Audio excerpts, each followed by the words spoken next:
പലരും ചോദിച്ചിട്ടുണ്ട് ഈ കണ്ടെയ്നർ എങ്ങനെയാണ് മുകളിൽ ഈ സെക്യൂർ ചെയ്ത് വെക്കുന്നത്. കറക്റ്റായിട്ട് ഞാൻ കാണിച്ചു തരാം.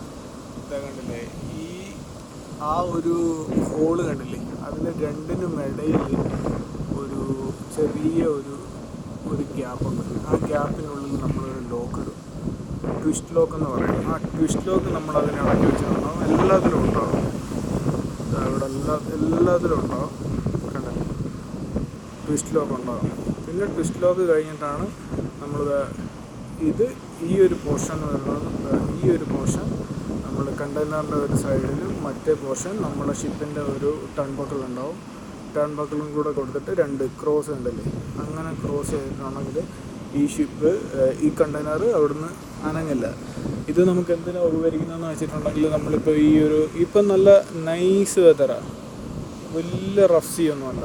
അപ്പോൾ നമുക്ക് ഈ റഫ് സീ ആവുന്ന സമയത്ത് ചിലപ്പോൾ ഷിപ്പ് അങ്ങോട്ടും ഇങ്ങോട്ടുമൊക്കെ നന്നായിട്ട് ഒലയുന്ന സമയത്ത് ഇത്രയും ഹൈറ്റിലൊക്കെ ഇരിക്കുന്ന സാധനം ഒത്തിരി ചരിഞ്ഞിട്ടുണ്ടെങ്കിൽ വെള്ളത്തിലോട്ട് വീണു പോകും.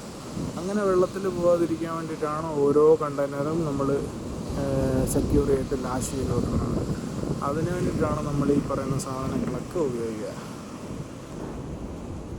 ജസ്റ്റ് നമ്മൾ ബോക്സ് എടുത്ത് അടുക്കി മാത്രമല്ല ചെയ്യുക. അതായത് ഇവിടെ എല്ലാം ഉണ്ട്. അതാണ് നീണ്ടു നിൽക്കുന്ന സാധനം കണ്ടില്ലേ, അതാണ് ലോക്ക്. ആ ലോക്ക് നമ്മൾ ഇട്ടിട്ടുണ്ടെങ്കിൽ നമ്മുടെ കണ്ടെയ്നറൊക്കെ സേഫ് ആൻഡ് സെക്യൂർ ആയിട്ട് ഇവിടെ ഇരിക്കും.